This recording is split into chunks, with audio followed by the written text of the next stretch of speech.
என்ன ஹேமா இது? மறுபடியும் ஹாஸ்டல் தானா? ஒரு நாள், ஒரே ஒரு நாள் மட்டும் இங்கே தங்கறதுக்கு பர்மிஷன் கொடு. ஆனா நான் இங்கே இருக்கிற விஷயம் அண்ணங்கிட்ட சொல்லக்கூடாது. என்ன சமாச்சாரம்? நீ என்கிட்ட சொல்லு. I want to go away from this place. Where? Another place. Anywhere in this world. Give me a room for just 2 days. Okay.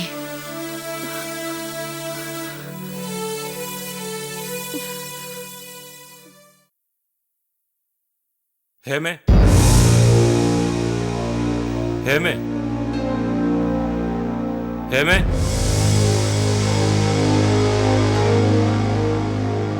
हेमे हेमे हेमे हेमे എന്താ മോനെ, ഹേമ അവളുടെ മുറിയിലില്ലേ? ഇല്ല മുത്തശ്ശി, അവളെ കാണുന്നില്ല. അവള് ഭർത്താവിന്റെ വീട്ടിൽ നിന്ന് വന്നപ്പോ കൊണ്ടുവന്ന ആ സൂട്ട് കേസും കാണുന്നില്ല. നീ അവളെ വഴക്ക് വല്ലതും പറഞ്ഞോ? ഞാനൊന്നും പറഞ്ഞില്ല. അത് മാത്രമല്ല, ആ സാരി സെന്റർ തിരിച്ചു തരണമെന്ന് ഞാൻ ആ ചെട്ടിയാരുടെ മകൾ സൗമ്യയോട് പറഞ്ഞിരിക്കുക. ആ സൗമ്യയെ ഹേമയ്ക്ക് പണ്ടേ ഇഷ്ടമല്ല. നീ അവളെ കല്യാണം കഴിക്കുമെന്ന് പേടിച്ച് ഹേമ ബാലുവിന്റെ വീട്ടിലേക്ക് തന്നെ തിരിച്ചു പോയി കാണും. ഞാനും സൗമ്യയും തമ്മിലുള്ള കല്യാണത്തിന്റെ ക്ഷണക്കത്തൊന്നും അടിച്ചിട്ടില്ലല്ലോ. സാരി സെന്റർ തിരിച്ചു തരണമെന്ന് പറഞ്ഞപ്പോഴേ സൗമ്യയുടെ മുഖം മാറി. അതുകൊണ്ട് ഞാൻ അവളെ കെട്ടാൻ തയ്യാറായാലും അവൾ അതിന് സമ്മതിക്കുമെന്ന് എനിക്ക് തോന്നുന്നില്ല. ബാലുവിന്റെ വീട്ടിലേക്കാണ് പോയതെങ്കിൽ അത് അവൾ എന്നോട് പറയുമായിരുന്നു. പിന്നെ അവൾ എവിടെ പോയി? ആ, ഏതായാലും ഞാൻ ആ ഹോസ്റ്റലിൽ വരെ ഒന്ന് പോയി നോക്കാം.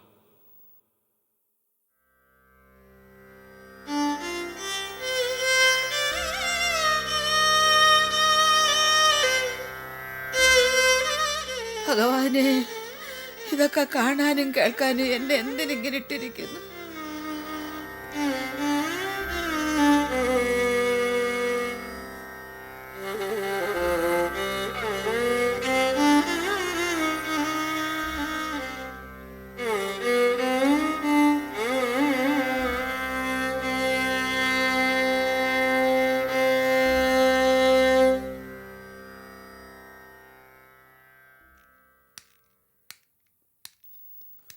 Good morning madam. Yes, good morning. എന്താ രാകേഷ് അതിരാവിലെ? ഹേമ എന്തു പറയുന്നു? ഞാൻ വന്നത് ഹേമ ഇവിടെ ഉണ്ടോന്ന് അറിയാനാ. അന്ന് രാകേഷ് എന്നെ വന്ന് അവളെ കൂട്ടിക്കൊണ്ടുപോയില്ലേ? വീണ്ടും രാകേഷ് അവളുമായിട്ട് വഴക്കിട്ടോ? Hey, no, never. ഞാൻ വെറുതെ ഐ എം സോറി.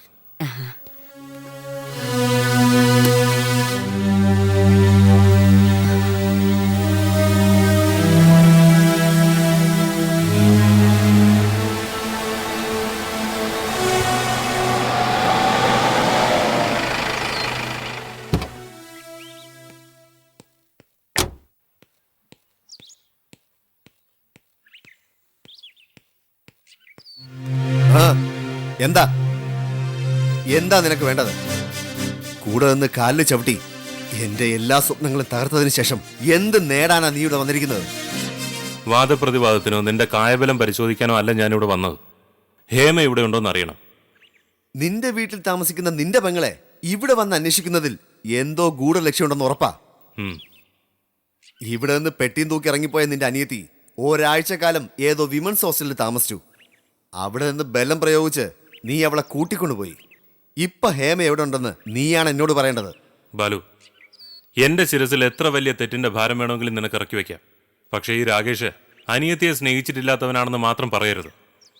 എങ്കിൽ ഇന്നലെ വരെ നിന്റെ വീട്ടിലുണ്ടായിരുന്ന ഹേമയെ നീ ഇവിടെ വന്ന് അന്വേഷിക്കുന്നതിൽ എന്തർത്ഥമുണ്ട്? ഞാൻ എൻ്റെ ഭാര്യയെ കാണാനില്ലാന്ന് കാണിച്ച് കോടതിയിൽ ഒരു ഹേബിയസ് കോർപ്പസ് ഹർജി കൊടുത്താൽ നിനക്ക് അവളെ കോടതിയിൽ ഹാജരാക്കേണ്ടി വരും. കാരണം നിന്റെ വീട്ടിൽ നിന്ന് അവളെ കാണാതായിരിക്കുന്നത്. ബാലു, പക തീർക്കാനുള്ള സമയമല്ല ഇത്. അവൾ ഞങ്ങളുടെ വീട്ടിലില്ല, ആ ഹോസ്റ്റലിലും ഇല്ല, ഇപ്പൊ ഇവിടെയും ഇല്ല. പിന്നെ അവൾ എവിടെയാ? ഈ ചോദ്യത്തിന് നീയാണ് ഉത്തരം പറയേണ്ടത്. ഞാൻ അവളെ പിടിച്ച് പുറത്താക്കിയതല്ല. അവള് സുമനസാല ഇറങ്ങി പോവുമായിരുന്നു. പിന്നെ അവള് മുലകൂടി മാറാത്ത കുഞ്ഞല്ല. വിവരവും വിദ്യാഭ്യാസവും നല്ല സുഹൃത്ത് ബന്ധമുള്ള ഒരു യുവതിയാണ്. സ്വയം രക്ഷിക്കാൻ കഴിവുള്ളവൾ.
ആ എങ്ങനെ ഉണ്ടായിരുന്നു ഒരുമിച്ചുള്ള യാത്ര?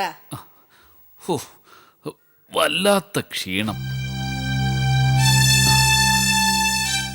മനസ്സിലായില്ലേ? ഞാൻ കൂടെ ഉണ്ടായിരുന്നതുകൊണ്ട് അദ്ദേഹത്തിന്റെ യാത്രാക്ഷീണം വർദ്ധിച്ചു. ഞാൻ അങ്ങനെ പറഞ്ഞില്ലല്ലോ. നീ കൂടെ ഉണ്ടെങ്കിൽ എനിക്ക് നിന്റെ കാര്യം കൂടി നോക്കണ്ടേ? ഒറ്റയ്ക്കാണെങ്കിൽ എനിക്ക് ഹോട്ടലിൽ നിന്ന് പുറത്തു പോകാനും തിരിച്ചു വരാനും ടെൻഷൻ വേണ്ടല്ലോ. ഞാനൊരുത്തിയാണല്ലോ ടെൻഷന് കാരണം. ഊട്ടി യാത്ര കഴിഞ്ഞു വരുമ്പോഴെങ്കിലും നിങ്ങൾ രണ്ടുപേരും അനുഭവങ്ങളുടെ ഓർമ്മയിൽ ചിരിച്ച് രസിച്ച് വീട്ടിൽ പ്രവേശിക്കുന്നായിരുന്നു എന്റെ പ്രതീക്ഷ. എന്താ ജയ നീ നിന്റെ മനസ്സ് തുറക്കാത്തത്? ചിമ്മയി കൂടെ ഉണ്ടായിരുന്നതുകൊണ്ട് നിന്റെ ഊട്ടി ട്രിപ്പ് പരാജയപ്പെട്ടോ? ഇല്ലല്ലോ. പരാജയപ്പെട്ടില്ല, പ്രതീക്ഷിച്ചതുപോലെ വിജയിച്ചതുമില്ല. ജീവിതം എന്ന് പറഞ്ഞാൽ ബിസിനസ് മാത്രമാണെന്നാണ് നീ കരുതുന്നെങ്കിൽ എന്തിനു കല്യാണം കഴിച്ചു? ജയൻ എന്നെ കല്യാണം കഴിച്ചതിന് 2 കാരണങ്ങളുണ്ട്. 1, ഞാൻ അച്ഛനും അമ്മയും ഇല്ലാത്തവളാണ്. അതായത് ജയൻ എന്ത് ചെയ്താലും ചോദ്യം ചെയ്യാൻ ആരുമില്ല. 2, എന്റെ അച്ഛൻ സമ്പാദിച്ച് അനുഭവിക്കാതെ പോയ കോടികളുടെ സ്വത്ത്. നിന്റെ അച്ഛന്റെ സ്വത്തിന്റെ പിൻബലം എനിക്ക് ആവശ്യമില്ല. നിന്റെ സ്വത്തിൽ നിന്ന് 1 രൂപ പോലും എടുക്കാതെ തന്നെ എനിക്ക് എന്റെ വ്യവസായം മുന്നോട്ട് കൊണ്ടുപോകാൻ കഴിയും. ഇന്നലെയോ? മതി, ഇനി ഈ വിഷയം നിങ്ങൾ സംസാരിക്കണ്ട.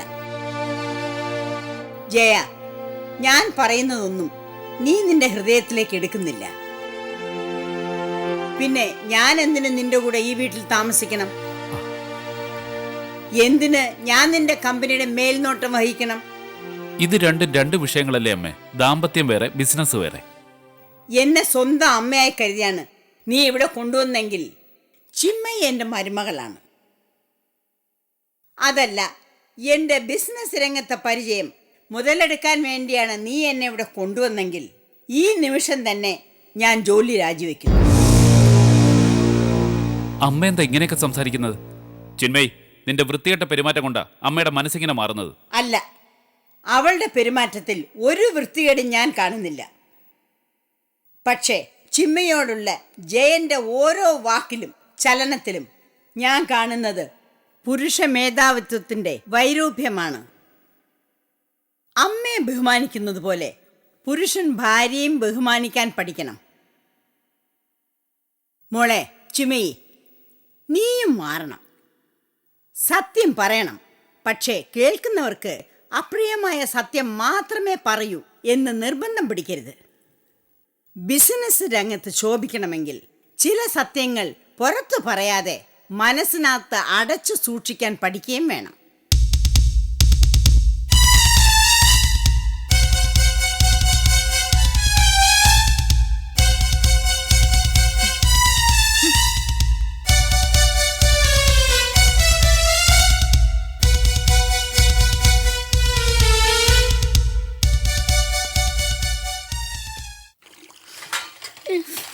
നോക്കിയിരിക്കാതെ കഴുകൂ.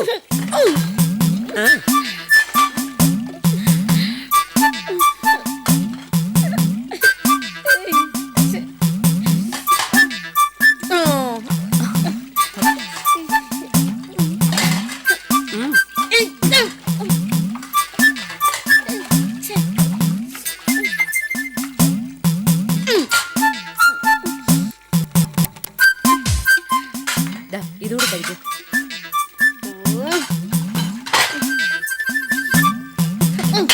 ഇതാ, ഇതും കൂടെ കഴുകും.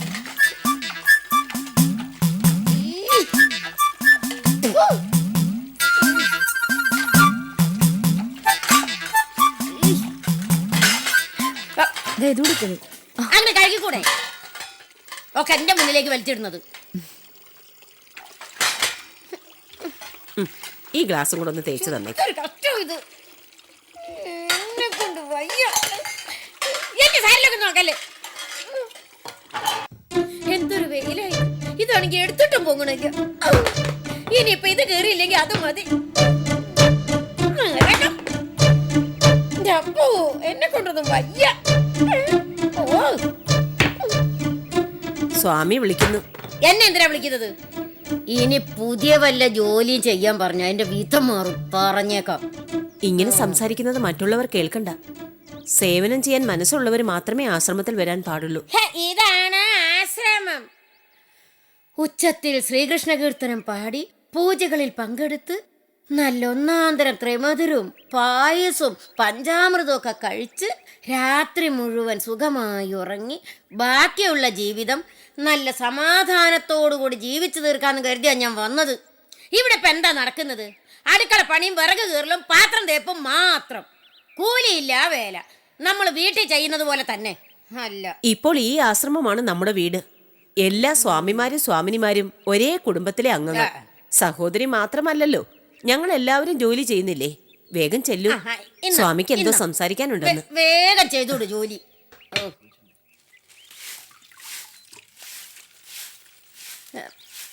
സ്വാമി എന്നെ വിളിച്ചെന്ന് പറഞ്ഞു. ആ ശരിയാണ്, നിങ്ങളെ കാണണമെന്ന് ഞാൻ പറഞ്ഞു. പ്രാർത്ഥനയുടെ സമയത്ത് എല്ലാവരും കണ്ണടച്ച് ധ്യാനനിരതരായിരിക്കുമ്പോൾ നിങ്ങൾ മാത്രം കണ്ണു തുറന്ന് മുഖം കൊണ്ട് ഗോഷ്ടി കാണിക്കുന്നത് ഞാൻ ശ്രദ്ധിച്ചു. അത് അത് അത് പിന്നെ എന്റെ കണ്ണിന് അസുഖമുള്ളതുകൊണ്ടാ സ്വാമി. പക്ഷെ ധ്യാന സമയത്ത് സ്വാമി ശരിക്ക് കണ്ണടച്ചില്ല. അതുകൊണ്ടല്ലേ ഞാൻ കണ്ണ് തുറന്നു പിടിച്ചത് സ്വാമി കണ്ടത്. സന്യാസത്തെക്കുറിച്ചും ആശ്രമ ജീവിതത്തെക്കുറിച്ചുമൊക്കെ സഹോദരിക്ക് വളരെ തെറ്റായ ധാരണകളാണുള്ളത്. ആ ധാരണകൾ എത്രയും വേഗം തിരുത്തിയാൽ നന്നാ. പൊയ്ക്കോളൂ. ശരി സ്വാമി. ആ എന്താ ചെയ്യുന്നത്? വിറക് കീറ സ്വാമി. ആ കീറിക്കോളൂ.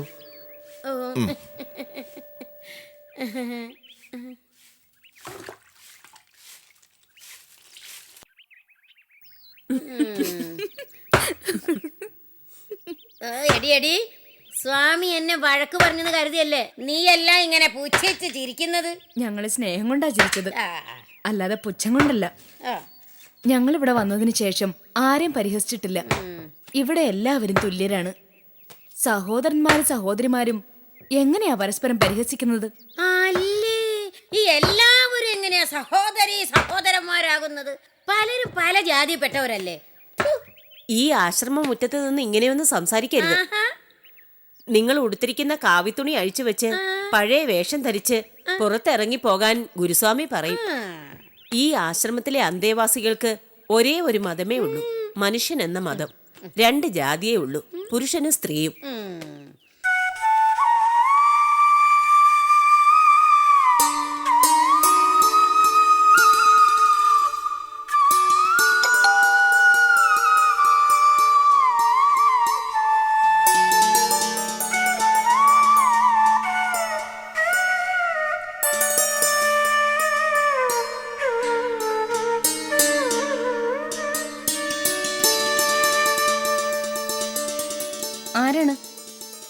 ആരെയാണ് കാണേണ്ടത്? ശ്രീമതി വിശാലാക്ഷിയെ. എന്തിനാണ്? വല്ല ഉദ്യോഗകാര്യത്തിനാണോ? അല്ല, ഞാൻ അവരുടെ മരുമകളാണ്.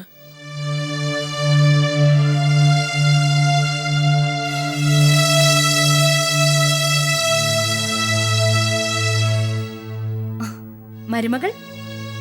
U mean daughter in law? ബാലുവിന്റെ വൈഫ്? അതെ. പക്ഷേ എന്തു പക്ഷേ? അമ്മയെ കണ്ടതിന് ശേഷമേ ഞാൻ അകത്തേക്ക് വരുന്നുള്ളൂ.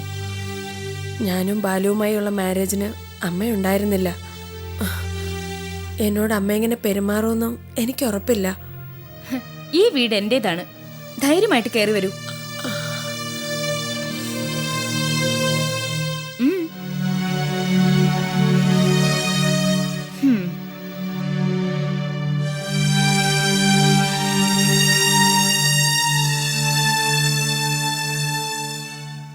നിങ്ങളെ കാണാൻ മരുമകൾ വന്നിരിക്കുന്നു.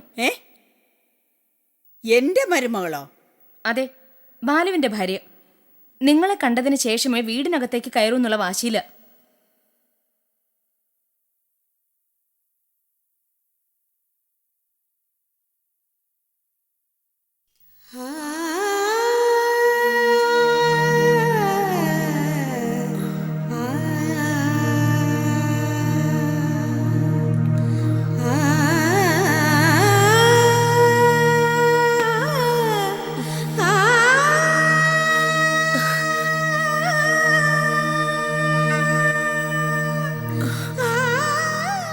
എൻ്റെ മരുമകളായ ശേഷം ആദ്യമായിട്ടാണ് ഞാൻ ഹേമയെ കാണുന്നത്. അമ്മ എന്നോട് ക്ഷമിക്കണം.